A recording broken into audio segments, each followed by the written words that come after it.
La disección aórtica es un tema clásico y muy preguntado en el MIR y lo debes conocer en profundidad. Lo más importante y lo que más les gusta es que diferenciemos la disección del infarto agudo de miocardio. Esto es fundamental no solo por el pronóstico, sino porque tratamientos para el infarto están absolutamente contraindicados para la disección de aorta. Para ello, para diferenciar un infarto agudo de miocardio de una disección, debemos fijarnos en dos cosas. En primer lugar, en las características del dolor y en segundo lugar, a lo que acompaña ese dolor. Si nos fijamos en el dolor, vamos a mirar varias cosas. El inicio del dolor en un infarto, como es lógico, es progresivo. ¿Por qué? La isquemia es una cosa progresiva. Una vez que se ocluye una arteria coronaria, cuanta más cantidad de músculo vaya estando isquémica, más intensidad de dolor. La disección de aorta, por el contrario, el dolor es brusco. El paciente está normal y de repente se diseca. Una vez que empieza la disección, empieza el dolor. Es un inicio muy brusco. La intensidad del dolor en un infarto, lógicamente la intensidad es muy importante, es un dolor muy intenso, pero característicamente la disección se dice que el dolor es máximo en intensidad. El paciente dice que no ha tenido un dolor así en su vida. ¿Cómo es el dolor? El dolor del infarto todos lo conocemos, es el dolor opresivo, el dolor que es como una presión que aprieta en la zona del pecho. En cambio, en la disección, aunque el dolor puede ser opresivo, característicamente nos lo van a contar como desgarrante, incluso transfisiante, es un dolor que va de delante a atrás.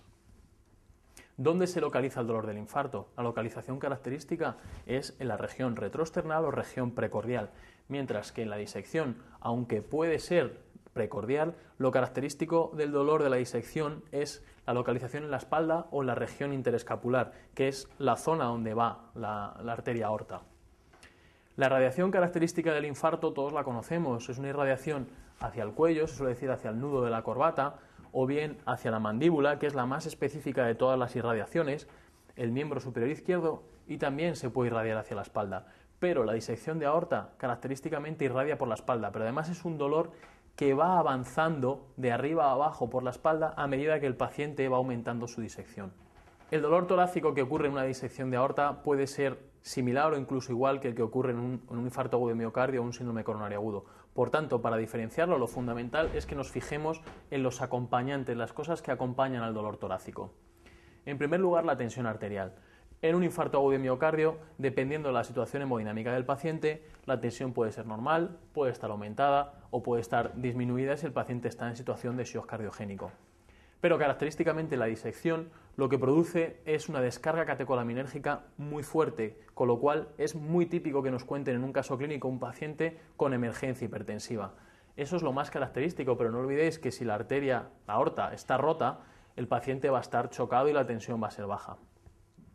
Para entender el resto de los acompañantes del dolor es muy importante que pensemos en lo que ocurre con la disección en el paciente.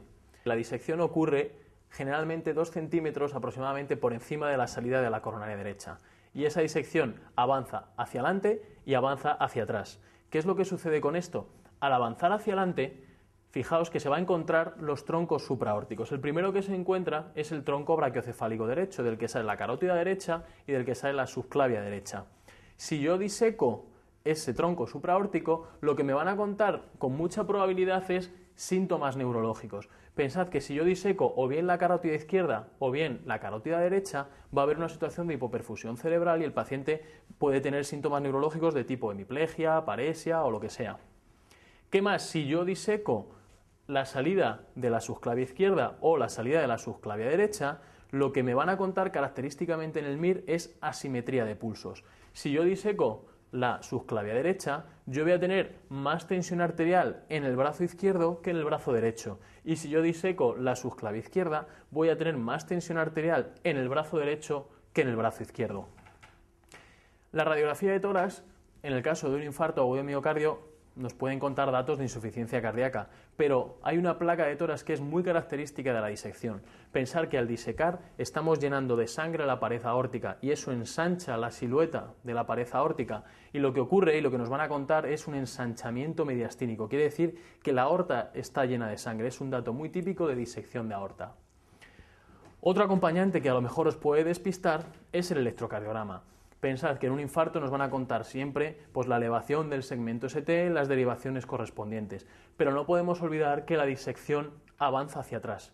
Al avanzar hacia atrás puede disecar la coronaria derecha y puede elevar el segmento ST en la cara inferior.